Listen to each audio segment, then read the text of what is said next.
Well, oh my God, I can't believe it's already, is it 4 o'clock? Geez, today flew by. It's Friday, and then we have one more day. True for it, though, we have 3 more days, or 2 more, I guess, after today. But, well, guys, thanks again so much for joining today. I'm actually really, really excited about this panel. One thing with Hack4, Mike and I have really worked on over the last few years is just inclusion in the tech industry in general. It's always been a topic. It's always been there. I've had the pleasure of knowing Genevieve for a long time, a great friend, and she was top of my head when I was like, I need someone to help me organize a great panel around this subject. And I look forward. The Womeness Community has a booth as well. Go visit them. They're really doing a lot of great things in this community to help empower women, and not just women. It's all the outliers in those groups that maybe feel like they can't be part of tech, right? Or just part of those communities in general. And, I'm real excited to help support that. It's a big, big, big part of what I'm trying to do with this event. So I'll hand it over to you guys. I'll give you the mic here, Jen. All right. Thank you so much. So I'm with Womeness Community. We have a booth around the corner, and we're all about empowering women through mindfulness, movement, and community. And so a big part of that is making sure that women are represented in all areas. So especially in the STEM industry, we're seeing that there is a greater representation, but there is still a huge gender gap, both in the roles that our women are taking, in salary and leadership opposition. So today, I'm really excited, and I'll actually have each of our panelists introduce themselves, but first, only because I need to remind myself, if your phone is not silenced, kindly, if you could silence your phone, and then we'll go ahead and have our panelists go ahead and introduce themselves. Hi. Oh. You've all got switches. You can turn them all up. We need a little bit of instruction here, I guess. Got it. Oh. This one is This reminds me of like Jimmy Fallon when each mic makes like a different noise. Do you watch his new show? Yeah, that one's just. Oh, here we go. I will lean over. Is this one even on? Yeah, I think that one's on. Yeah. Okay, great. Maybe it's just me. My name's Hongmei Zen Castillo-Ullery, and I am a woman in healthcare on the analytics side. We do like business intelligence to promote quality of care and safety of care throughout our communities. Hi, everyone. Caitlin McGuire. I'm the Executive Director of the STEM Action Center, which is a state agency overseeing STEM education for the state. Prior to this role, I worked for the U.S. Geological Survey, building computer statistical models to predict distributions of our beloved sagebrush steppe. And I'm Mackenzie Brown. I am not a beatboxer, but I feel like my mic's a little bit louder. I work at Microsoft. I am on the detection and response team, or DART. I do incident response. So our way of putting out dumpster fires of intrusions and big breaches, although I don't like saying the B word. Also here to help represent the rest of my partners for the Idaho Women in Technology group. We are trying to also build out more of a connected community here locally for women in tech. I'm Jennifer Kessel. I am in K-12 education, technology coordinator for a school district in Oregon. I also sit on the board for the Mid-Valley STEM Hub, which is also in Oregon. Hi, everyone. I'm Liberty McDonald. I am an inclusion and diversity talent acquisition specialist. So I primarily focus on the data side of understanding where our gaps are from a diversity standpoint. That means women and people of color. So I get to be the one that actually tells our business units, hey, we need to work on this. What should we do? I love that. Thank you so much for sharing more. And so as we go through these questions, they'll be directed towards all of you unless specifically noted. So just feel free to grab your mic.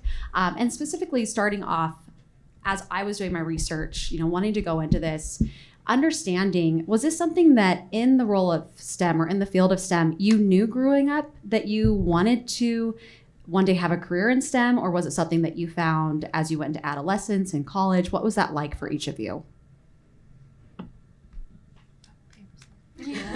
I can start. I think I always had a really inquisitive mind and loved to ask questions, and I just ran with that. And I feel like I'm one of the lucky ones. I didn't have very many barriers in my way, so I could pursue what I was doing. I had wonderful teachers that saw that passion in me and so allowed me to keep going. So I knew from an early on age that I just liked asking questions, and that's really what science and STEM is all about. I didn't know exactly what I wanted to do. I guess my computer started out in about second grade and Gifted and Talented, back when the Apple and we were loading all disc after disc. So after that, I kind of went away from it. And after I got laid off, I was in another non-traditional role in law enforcement, got laid off, decided to go back to school, and I walked around the job fair and noticed that almost every single booth had something to do with technology, some job related. It didn't matter if it was medical, if it was forestry, if it was education. And so I decided that I would start there and then hone in on what I wanted to do. But once I got in it and really felt the challenges of being a woman, number one being my mid-30s, going back to school, single mom, and being a girl trying to go into technology, I knew from then that I wanted to try to help, as I got in it, help other people that had the same issues. I don't know if this comes out. I got started in cyber specifically in a very unorthodox way. I actually tried to go to college. I tried really hard. I struggle with in-person learning. I struggle with, I need visual learning. I'm, neurodivergent a little bit, probably more so than I think I am. And I actually went to go for theater and writing. So I wanted to go into theater, which also is kind of open-ended, right? That could have failed. Well, at least it didn't lead to reality shows. And then I just really needed to pay my rent. So I got a job and just at a help desk, right? Starting in IT support, working on endpoints. And then I slowly had to start kind of understanding network architecture and working with the network teams and being able to articulate problems. Also, if you've worked in help desk, some of the problems don't need to be articulated outside of user error. But I was lucky enough to have a mentor of mine who was the CISO for the state agency that I worked at. And he said, hey, we have an audit. I don't want to do it. It's in cybersecurity. Slammed this big old manual on my desk. He's learn about this. And I need you to audit everything. And I did that because I didn't realize that made more money than I was being offered at that time. I thought $14 was a lot of money, paid my rent. But I will say that I learned in a very unorthodox way. And then I went and got a bunch of certifications, and I got poached by the first, organization in the private sector. And now I'm at Microsoft through just like word of mouth and networking, meeting lots of people and finding, your home for a bit. My path is a little unusual. So I'm a first generation immigrant college student in my family. And when I grew up, it was very much designed for me that my path would be, you are going to be a lawyer or you are going to be a doctor. And, I'd come home from school, and instead of playing or doing other things that normal kids would do, I did a lot of math at home. That was like the play that my parents designed for me. As I was growing up, I can't even tell you the circumstances why, but I ended up watching a surgery live, and I was like, nope, I cannot go into medicine. This is not the path for me. So I diverged away from the hard sciences, and my path for a while was pre-law, and then I got swept up in this mid-ground. So I'm an economist. That's my background, which is this beautiful mid-ground between math, modeling, prediction, and then behavior. And human behavior, and how do you design systems and incentives, and what influences people to act one way or another. And so I ended up getting swept up in this beautiful middle ground of social science, hard science, economics in undergrad. And eventually, through luck and networking, I ended up falling into healthcare doing something completely different on a regulatory standpoint, but then, my natural skill set, my inquisitive nature, ability to see patterns in these large, complex data set. If you want to talk about data, healthcare, there's nothing bigger than healthcare data, right? And so eventually it just put me back on this career of intelligence, right? And math within healthcare. So I ended up in the industry that my parents wanted, but I'm definitely not a doctor. So that was kind of my path.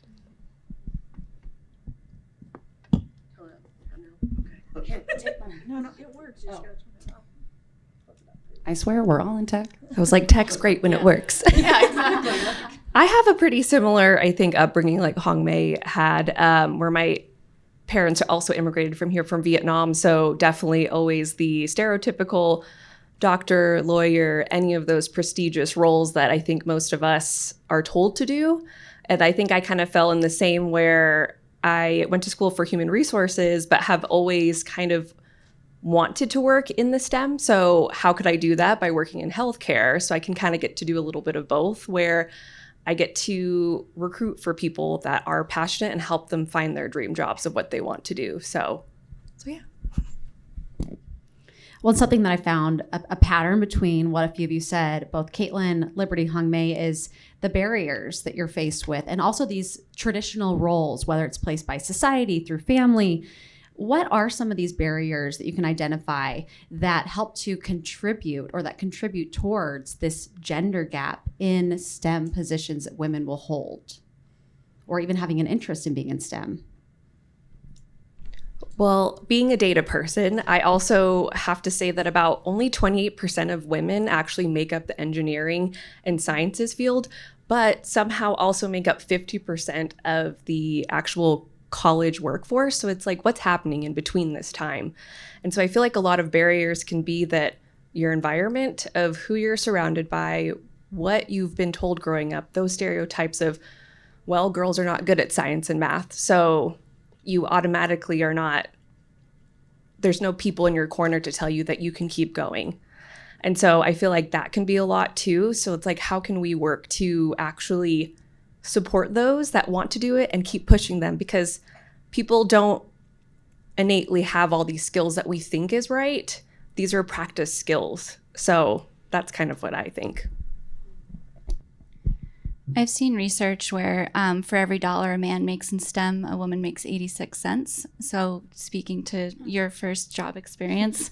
And so I think that's a huge barrier that we need to just talk about, so it's out in the open and we can discuss it. I think also there's research that shows that women don't always think they're qualified for some of these jobs, whereas a male colleague may check all the boxes. Yes, I can do this. Yes, I can do this. Where a woman might not, is thinking that they're not qualified. So there's those little nuances, I think, that can just add up to someone taking that leap or taking that, having the courage to go forward into the STEM field. I definitely think representation and the lack of female role models in science, engineering, in a positive way is a huge barrier.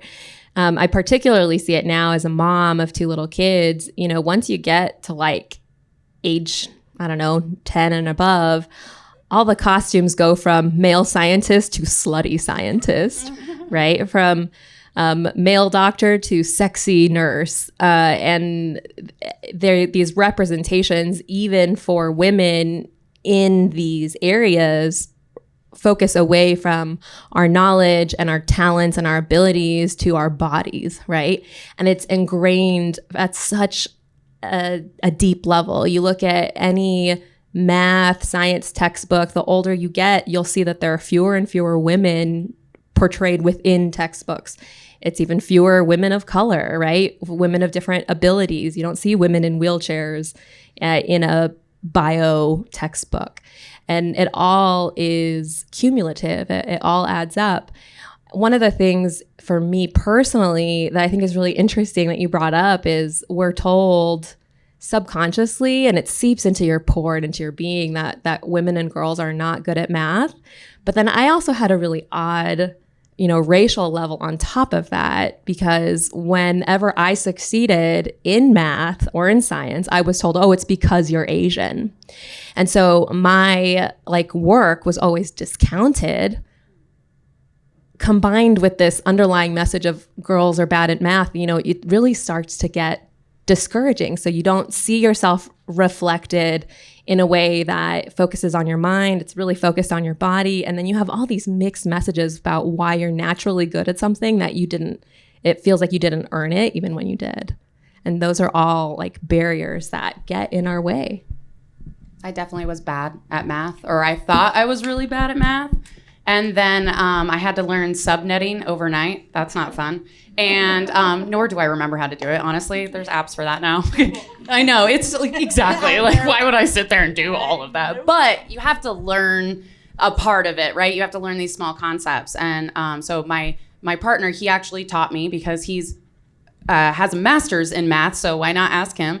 And he taught me subnetting. But it was also what I always thought, I'm just, I'm really bad at this. I'm really bad at looking at things like formulas and algorithms and putting it all together, or even doing, decoding binary, or going to different degrees of understanding decoding in general. And he was like, no, I think you just had really bad teachers. I think that you had people, you thought you weren't great at something, and you had teachers that maybe just couldn't work with you. And I think that it isn't just limited to women. It's certainly, definitely, as you grow older, it's a lot of kids. So I love hearing all the K through 12 representation. I know the STEM Action Center. I love the things you guys have done. And one of my favorite things that I actually saw when I've spoken with some people years ago at STEM Action Center was they did this teacher coding camps to teach teachers to teach coding. And one of the things that they were concerned about that was starting to happen was the teachers were learning to code and finding different jobs in coding that paid more. So isn't that kind of like a slap in the face? We were like, okay, well, we really though, I feel like that math thing hits heavy with me personally too, because I felt like we just needed as simple as just teaching kids that, hey, maybe you learn differently, but maybe you're not great at math, or maybe you will be great at math, but there are STEM careers you can go into. And females, especially young women and young girls, that has, I don't know why, I really don't know why that's always been something maybe just misdirected. And you just see a lot of people going for communications majors and stuff, which I also tried at one point, but it's not having the right people leading those kids at that young age and knowing that you can be bad at math. It's okay. You're not bad. I see it every day in my job in K-12, and I see all the kids in K-5 just thriving with STEM, and then they hit middle school, and for some reason, middle school, it's middle school, but it's definitely a changing pivoting point, especially for girls. The opportunities that they have in middle school, the way it has been since I was in middle school, is you got directed the other way. You had technology, science, and then you had, in my day, home ec, and you had band, and you were playing the flute, and all of that stuff. Well, they offered these classes at the same time, so you only could pick one or the other. And parents who have invested in musical instruments, they're not so likely to want to give that investment up. So you're in band, and you're staying in band, by God, you're not going to give up, even though they might want to go into the science field. So I'm working, my part has been trying to introduce the engineering things in the STEM programs at the middle school level specifically, and that's where I've started. And I will bring K through 5 up, and 9 through 12 has a great CTE program in my district, and I'm concentrating in middle school. I think that's a very big point. And so if we can get to them in 6th, 7th, and 8th grade, they can pick their path in high school, which leads to college, and then maybe they won't get sidetracked. So I'm kind of going in my career lower than college. That's yeah. What I'm hearing from this too is that it's not just about where we're at now, right? It's not about, yes, the salary is important. Yes, having the leadership roles are important, but it's really about getting young girls' attention and also giving them the resources. Jennifer, you and I were talking about how You said sixth grade is when most girls start to drop out of that, having that interest. And they start to think, we're not good at math. We're not smart enough for this. And so, of course, you get into these college level education classes. And you said what? You were one of 4 women in your class to graduate from that, because we don't have the resources. We don't have the built skill set. So let's take it back even further. How do we encourage young girls? And maybe how are we held accountable to create space, to create resources, to create toys, learning opportunities at a younger age? I can hop in and then, yeah. Well, Microsoft came out with a really great study a few years ago, and they targeted the middle school range because of exactly what we're talking about. And they came up with 4 things. And one of them I found was really inspiring to me, that most young girls identify as being creative. And when they think of STEM, they don't think of creativity. And it couldn't be further from the truth, right? As a tech employee or any career in STEM, you have to be creative. You have to be a problem solver. And it actually what drew me to a STEM profession. And the other thing they learned in that study is that the next generation, and especially young women, want to make a difference in this world. And so if we can connect that a tech job or a STEM job will lead to changing the world, they're more likely to engage in engineering and computer science classes when they reach high school. So I think the way we talk about STEM and tech to our young girls and show them examples of what they can do with it, I think we're all in professions we didn't know existed when we were in middle school. That's probably true of the majority of the room. But if we can just show the potential possibilities in pursuing these careers, I think would be a big shift. I think having the STEM hubs like we're seeing more and more of is important. I work closely with the STEM hub in my area, and they have grants, and there are people wanting to help fund, because I talk to the teachers all the time and they're like, we already have to teach this and this and this and this, and we're out of time in the day, and you want us to add one more thing? How are we going to do that? And I've started working with people outside in the community that can come in and show how to incorporate. You don't have to change anything. You can teach the same things that you have to teach, and you can teach to the core curriculum, but using STEM techniques. And that's what's really important. The dynamic of teaching changed a lot when COVID happened. And I think right now is a window of opportunity where they haven't been doing the same things every day that they have for the last 15 years. And if we can sneak in there with some more STEM stuff, we can start changing the way they look at their classroom. I love that schools are doing more of the STEM thing. I didn't have any of that when I was in school. It wasn't an entire week dedicated to it. We didn't have coding classes, certainly not in middle school. And so you were, kind of picking that fork in the road option. And I also played the flute. I failed at that. But it's funny, you're like naming things I did not do well at. I tried everything. That was the important part. But, I'm out leading the lock picking workshop. So stop by 11-4. But I'm doing that every single day. And I will tell you, half of the people sitting down, it is very diverse of all ages, creeds, colors, everything, everyone from every background. But my favorite thing are the amount of little girls that have been sitting down and just popping locks. And it's also just popping those locks, but it's teaching them components of STEM that we conceptually don't think is engineering. It is science, right? It is technology. And I think the scariest thing I've learned is how much I've learned, how much I've had to force myself to learn over the years in regards to cybersecurity especially, but technology especially. And now kind of being a step parent of these 2 boys and hearing them say words like advertisements or hit the function key or like things like that. I'm like, how do you know this stuff? And they're learning it on YouTube, and they're learning it from their friends, and they just learn it through Minecraft and stuff. And so our children are already very inundated with tech. And I think a big part of it too is now we have the opportunity where we have these wonderful programs in schools, right? And we are teaching them and we're normalizing that. And I really think it's also transitioning that knowledge transfer at home and making sure people of all ages understand and make these household common names and languages in STEM normal, because then it bonds families together and it allows kids to realize you don't have to go to college. You can go get a trade skills job and learn how to not break open doors, but be a locksmith, right? You can go and be a mechanic and build cars. You can go to a coding camp and get, an easy 2-year degree, but learn full stack type of coding and go into UI UX, right? There's so many different paths. And I think young age is where it starts, normalizing that at home knowledge and hopefully like giving them different pathways, because if they think they can't get into a university, there's other options.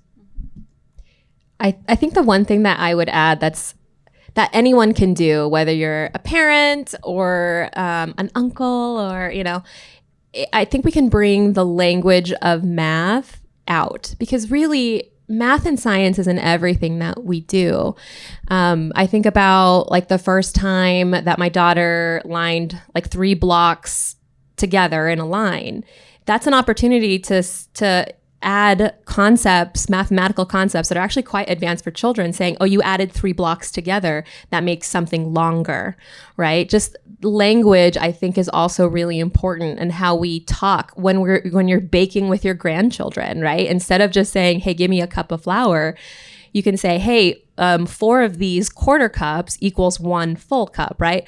It really is in everything that we do, even in music, right? Tempo, it is all math based. And I think there's a common language there that we really take for granted. So first and foremost, I think that's a really easy, actionable thing that anybody can do.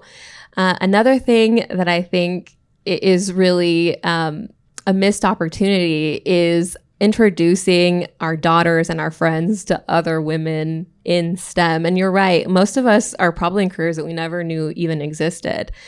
And not just introducing to other women, but putting that frame of this is a STEM position. I think about a few weeks ago, I took my team out to a celebratory lunch after a big product launch, and I was parallel parking my car here in downtown Boise. And I just zoomed right in. It was really easy.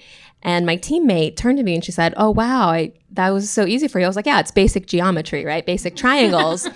And she turns to me, she goes, oh, I'm bad at math. And I held her accountable at that point in time. I was like, you make advanced models every single day that predict patient harm, and you think you're bad at math, right? But in her mind, because she's working in a computer or in a spreadsheet or whatever, that she's bad at math. And it's also just recognizing that it really is in almost everything that we do. And we need to stop perpetuating that myth that we're bad at something. Yeah, that's what I'll say. It definitely goes back to that thing you were saying with if you don't meet 100% of the qualifications. That was something I'd listened to in a TED Talk, but was absolutely that, based on data, was that women don't apply for a job unless they meet 100% of the qualifications. Yep. And employers are setting that very high in many cases. And that's probably it, right? She probably didn't feel like she met that qualification in geometry, so now she's bad at all math.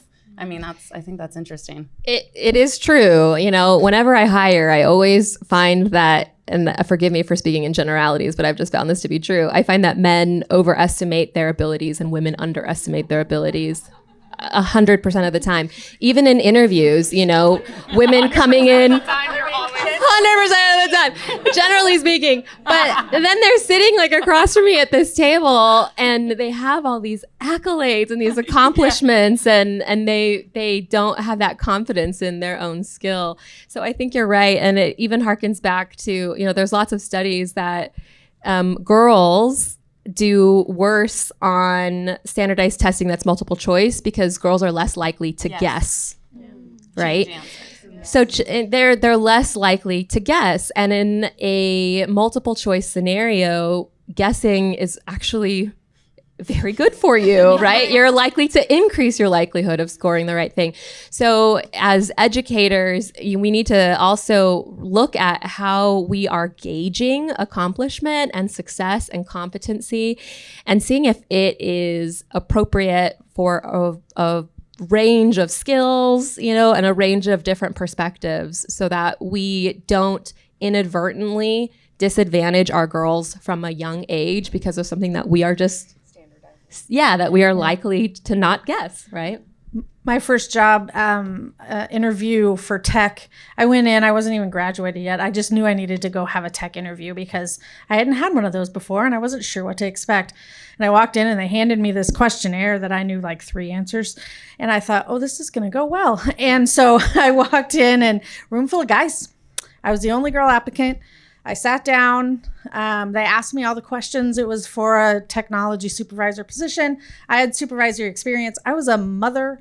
Like I laid out all of my skills based on what I did in my life and what I did as a mother and what I've done as a student, a non-traditional student. I didn't have all the technical expertise because I'd never been a technology manager before.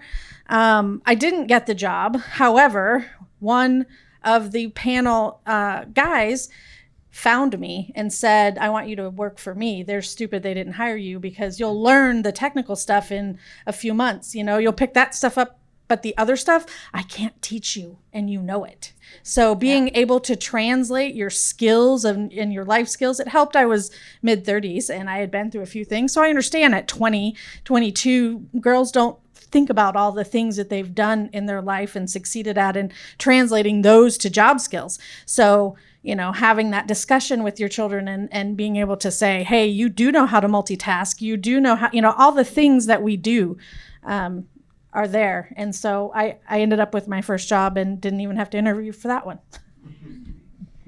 I'd also just like to add, it's so amazing to see all these people in this room curious about the subject. So I'll take the opportunity to say after school programs and clubs are a great way to engage young women in STEM. And we can all spend a little time either volunteering as a mentor in those clubs. I'm thinking robotics clubs, math clubs, even sort of citizen science clubs. Research does show that young girls that engage in after school activities like that are more likely again to pursue coursework towards a career in STEM. And so I encourage all of you to see if there's a local robotics club or STEM club that you could volunteer at. First off, this is such a badass group of women. Am I right? I'm sitting here and I'm like trying to stay in my chair, but I want to be like, yes, yes. What's super cool about this is, so I remember, by the way, do not have a career in STEM. I was good at math, but my self-talk did not tell me I was good at math growing up. So in college, I remember sitting down and finding out what level you could advance into in math. And the guy sitting next to me said, well, you're not going to advance into this specific math class because you're a girl and girls aren't good at math. I advanced. And so I chose yes, but here's the thing that was different. And what I'm seeing here is that we have women who are supporting each other. So this is where my forte is. This is where I believe that when we branch together and we empower each other, we support each other, we can advance, we can see more representation. So how do we as women, we see that 3% of CEO roles in STEM careers are held by women. What happens then is that there's a lot of competition for those roles. So as a woman, you're trying to advance, we get competitive, we're less likely to collaborate. How do we change that? I know, it's a big question. The worst thing I was ever told by a man, no, just kidding. Well, it actually was a guy, but statistically, there's a lot of them around. So the worst thing I was ever told nonchalantly was that I was a diversity hire. And it was I know. I was like, obviously I am, but like telling me I was just a diversity hire and they were hiring for a specific type as well. I think that was the most painful thing for me to really be able to get past and to understand how do we promote more women. Again, that competitiveness that you're talking about, right? I think the biggest thing or at least one of the biggest pillars for working with like the IWIT program and Idaho Women in Technology that I wanted to bring to the table was, for a lack of a better word, networking. I am so tired of walking in a room and being, beelining it to the one woman I see, or like really doing the math because it's that quick of where's Waldo of how many women are in the room, especially in cybersecurity. So especially being able to walk into all of these conferences and also sadly seeing at these conferences, women kind of going, sheltering themselves or going in the corner, kind of huddling, and because it's intimidating and it's overwhelming. And so the biggest pillar and the thing I wanted to work on was, how do we connect women, and how do we really improve, someday come up with a better word than networking, but have organized groups where women can get together, because it's also kind of what you were mentioning, where you're still in the healthcare field, right? You just went in a different direction to get there. Being in security, I could go into a lot of different areas, but you can start in healthcare in security and move to an app that focuses on medical data, or you can move in a different direction. And the beauty also of STEM is I could also call it quits, but learn other things like coding and easily move around. But knowing other women in those positions, knowing I can call, maybe not call, but hit up someone on LinkedIn, but knowing someone locally I've talked to, I've connected with, I can remember her name, her face, that is the most empowering thing, ironically. Having successes as a woman is great. That's super empowering.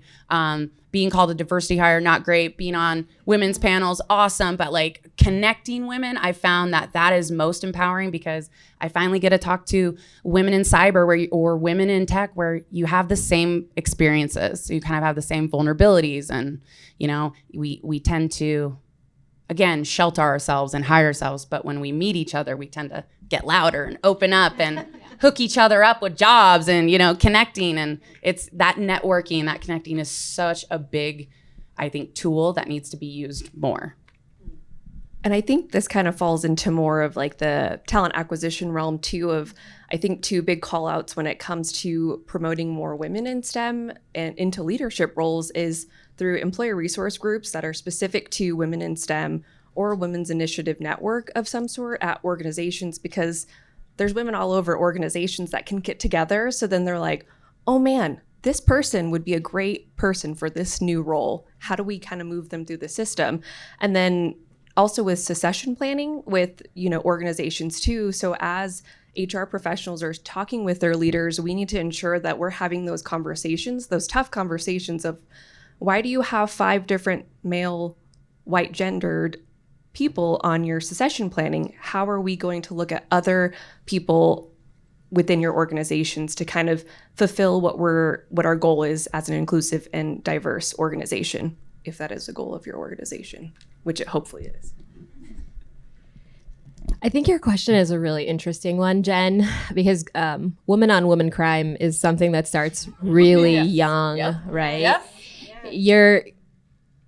You internalize this dialogue at a young age of even something like, oh, I'm not like that girl, right? I'm cool and I'm funky and I skateboard and she likes to shop, right? Like we internalize at a very young age this need to compete with other women. And I don't know what that's about, honestly. It definitely starts, it can start with boys for sure. One of the most impactful things that any woman has ever said to me, when I was first hired within my organization, the woman who hired me told me, A+ people hire A+ people, and B+ people hire C+ people, right? It's this desire to keep others down. And I've found that to be true throughout my career. So as I look across the opportunities for women to advance at these higher and more scarce roles, one of the things that I notice, and I know we've talked about this, is that some of the women who fail to garner higher leadership positions are almost those women that have gone too far into STEM and they've lost their soft skills, right? They aren't able to communicate as eloquently or as effectively. They're not able to influence others.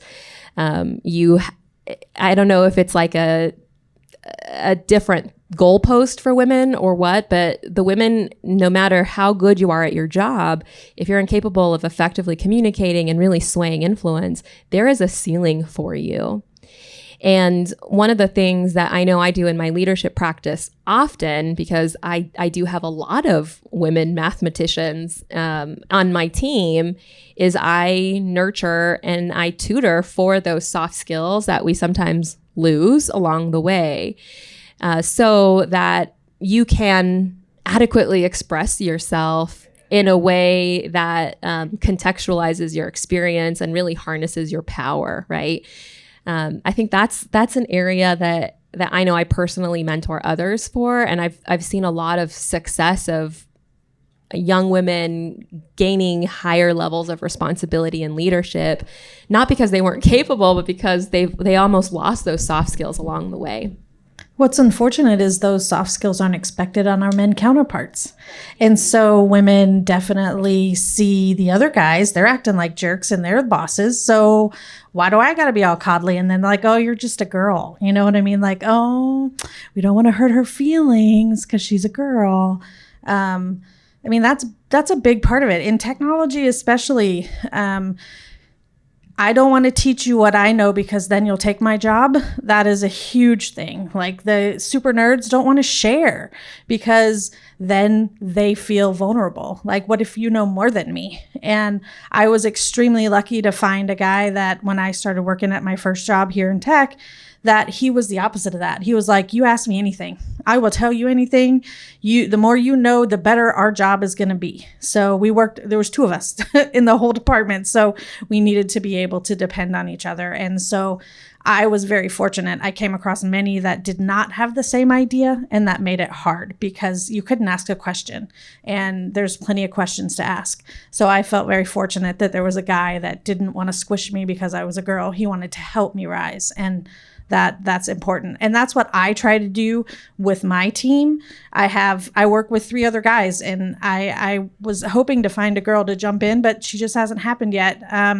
But we have kids come over, and there's a class that they can take in high school to come and shadow us, and they can learn, and that's guys and girls. So we're all about the teaching. I think teaching is power, and knowledge is power.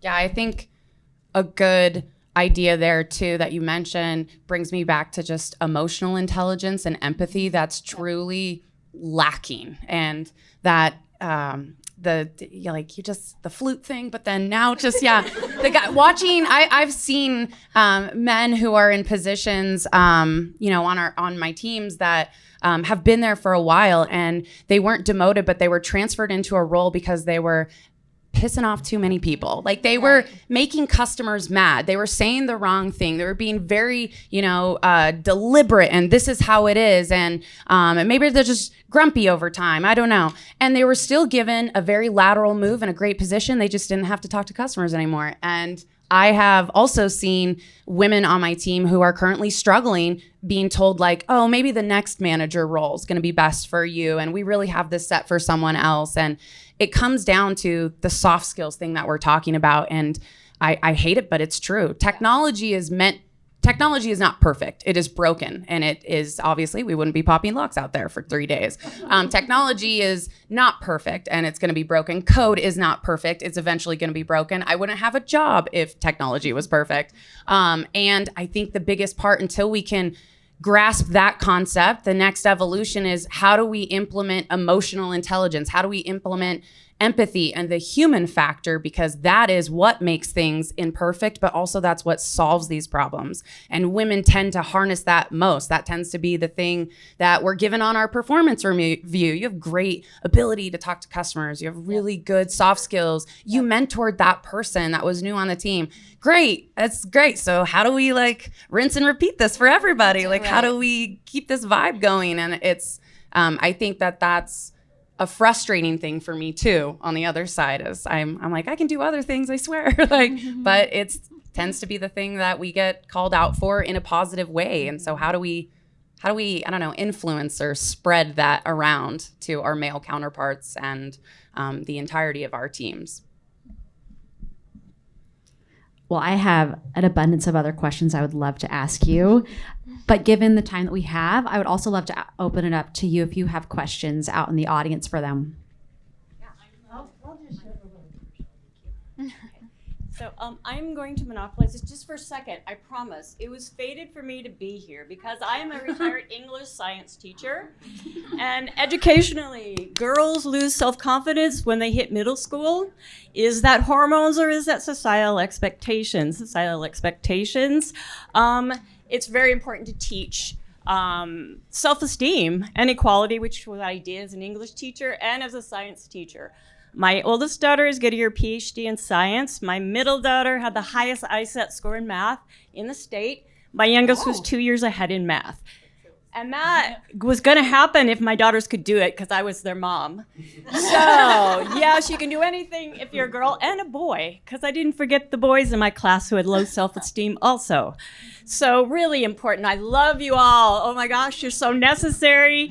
And I was meant to be here, obviously. And I could go on forever, but I better give it to somebody else. Can I just say one thing to one of your comments? Teaching self-esteem, teaching resilience. What a better structure to teach young girls self-esteem than science, where the process is, hey, every failure gets you closer to a success, right?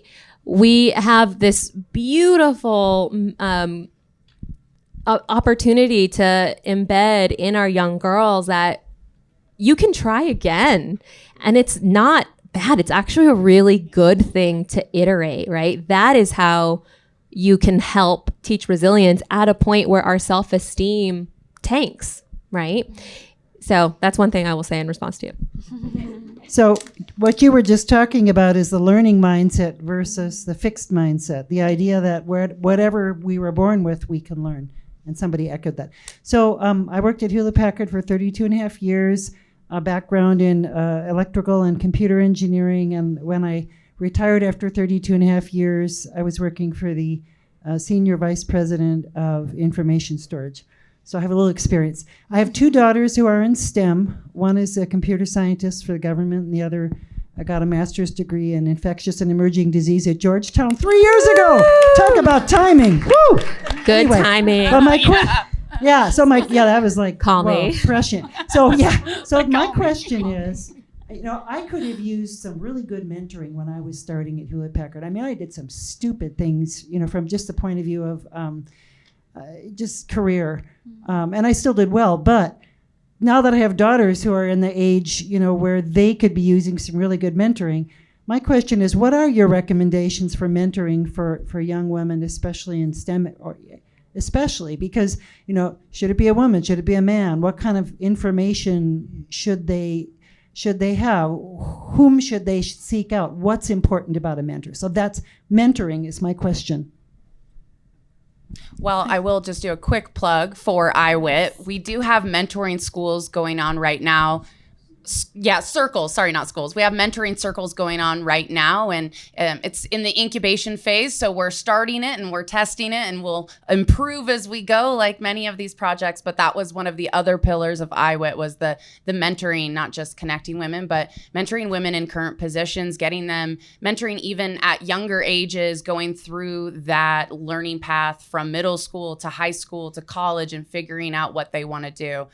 So there are, I think, a lot of programs, between IWIT, between the STEM Action Centers that can connect you to those mentoring opportunities.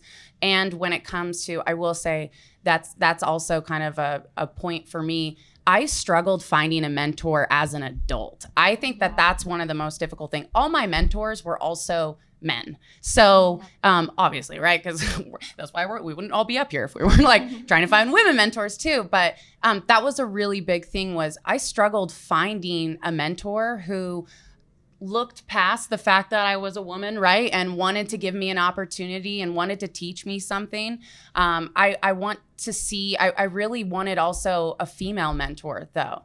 And that's why I love what IWIT's doing with these mentorship circles. And I've got my partner, Pat Pike here also from formerly leading the Girl Scouts as well, which is, as you can imagine from a mentoring side, the Girl Scouts has really done a lot as far as their programs go, not just with STEM, but starting really young and still, having lifelong Girl Scouts become Girl Scout teachers and leaders and being able to lead troops. But I struggled finding a female mentor, and that's really what I wanted. I wanted someone to kind of not give me the predictable path of what to expect, but that would have helped me a lot of here's how you need to harness those soft skills. Here's why empathy is important. Here's how you do interviews. Here's what you need to look for. Here's go apply for that job, right? Whether or not you meet the prerequisites, or here's what you should also look at studying, and here are your different options. Just having someone who's been there, but also could match on a level that I needed and I lacked in, and I had to figure it out myself. That probably, I don't know,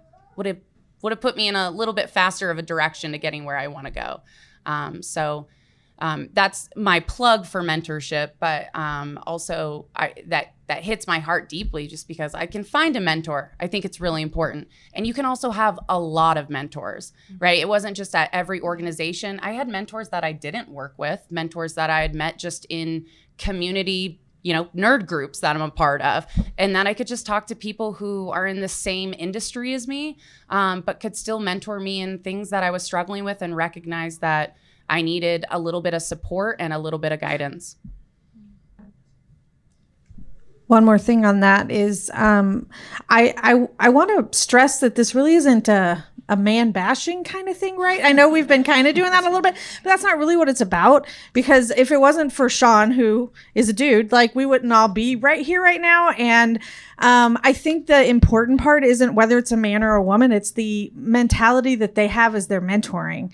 And the one that I had when I first started my job, he was a guy, and I'm super thankful. I think it would have been cool to have a girl, and that's why I put myself out there. And that's why I offer myself as a mentor in my position to students, and college students as well as high school students. So I say people need to reach out to the STEM hubs, and they can connect you to, if you want to be a mentor and help. That's the avenue. I think that's the hardest part, is how do I get myself out there? I have all this stuff. I've been at HP for forever, and I have all the stuff that I know that I could do. I'm retired now. What do? You put yourself in connection with the local STEM hubs, and they can hook you up. I think that's what we have to do. That connection. So I don't think it really matters boy or girl. I think it just matters attitude, for one thing.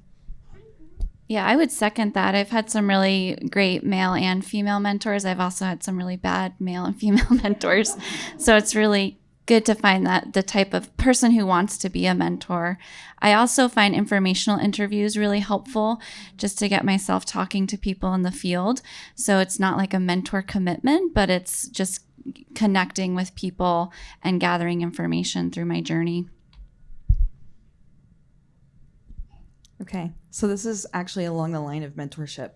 You guys talked a lot about your lack of mentors in your career, but you taught, I can't remember your names, but you were just talking about how you put yourself out there for mentors. And I think that is, I'm in a senior executive leadership position, and so I put a lot of effort into finding women that, regardless of their industry, right, regardless of what they're doing, to help mentor them. And I think, to your point, if your daughter needs mentors, you've got a room full of people who might be willing to do that. And if you come and talk to any of us, you might find someone for your daughter. And I think that is how we do that, is that we empower others. And there's a really great organization called Chief. And Chief is a senior executive organization that focuses solely on promoting women within information technology and other leadership positions, and keeping them there and rising to other women. So when you're talking about the CEO positions, there are a lot of women who are just dedicated to helping others.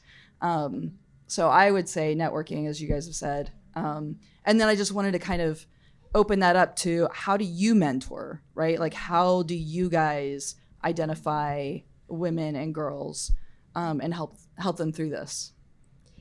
I don't have any sort of a formal mentorship arrangement, which is pretty cool. Maybe I need to get plugged in. But I do mentor a lot of young women and girls, primarily through my friends and my coworkers. And they come to me and say, hey, I have a daughter who's trying to figure out what she wants to be when she grows up, or someone that's applying for college.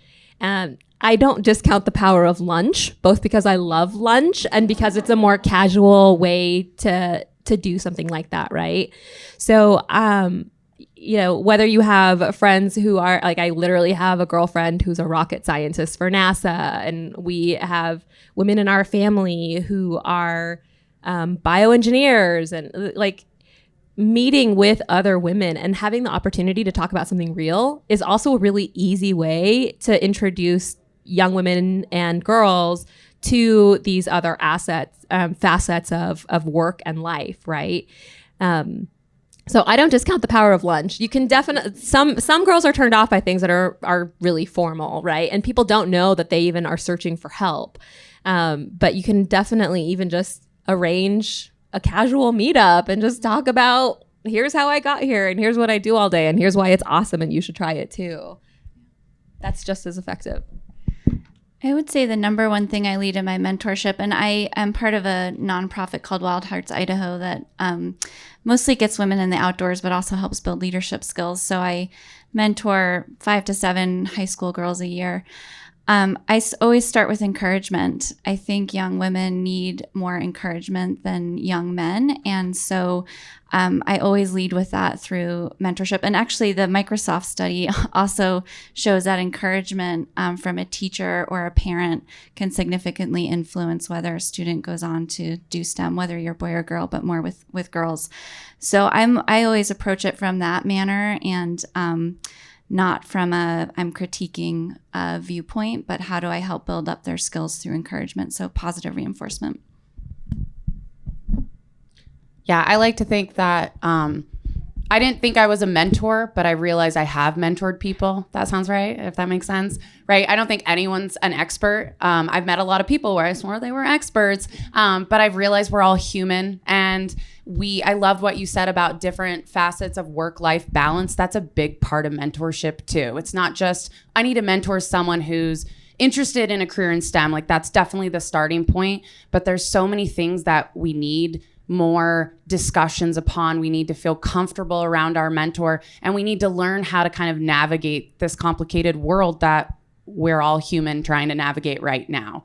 I wish I had things like, what we're doing with the mentorship school circles, because I really wish that as a kid, my mom maybe would have put me into more of these, let's get you in a circle with other girls and talk about things around STEM and normalize it, right? And normalize what the STEM Action Center is doing and normalize what schools are incorporating, because that really wasn't an opportunity for me. And coming into being a mentor, because I like to think I am, I think it's one, definitely saying yes to anybody. I've had so many of my friends and family say, hey, I have someone who, girl or guy, right? I have someone who's interested in cyber. Can you just spill the beans on what it is and how to get there? I'm like, absolutely. I'll give them the shortcuts to get there. Anything I can do to help. I literally have put people in for positions, whether they get them or not, right? Just giving that hand up, getting people into anything, but always saying yes. And then mentoring on the work-life balance thing. I may not be an expert in my field and I meet other brilliant women in my field,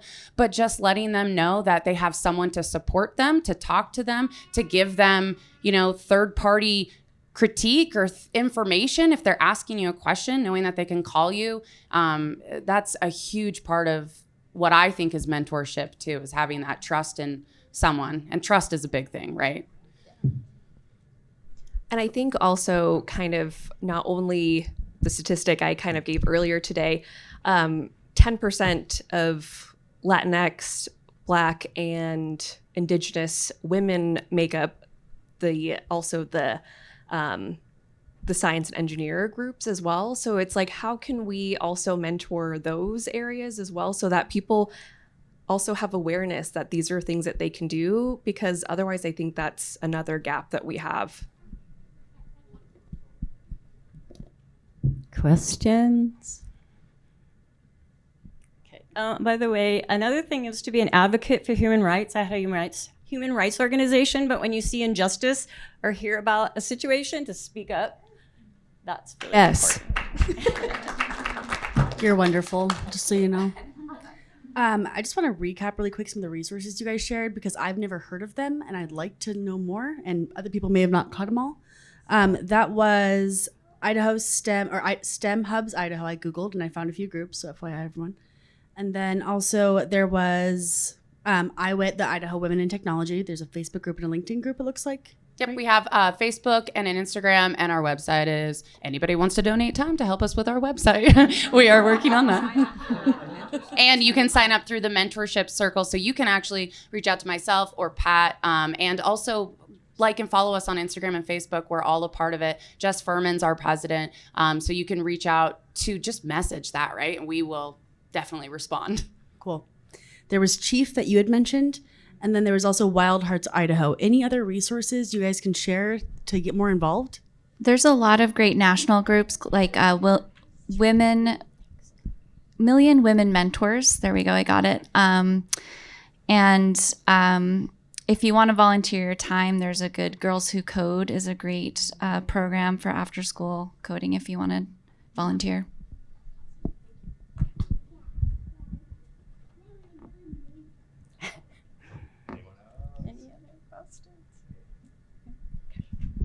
Well, thank you, ladies, so much. Can we give them a big round of applause?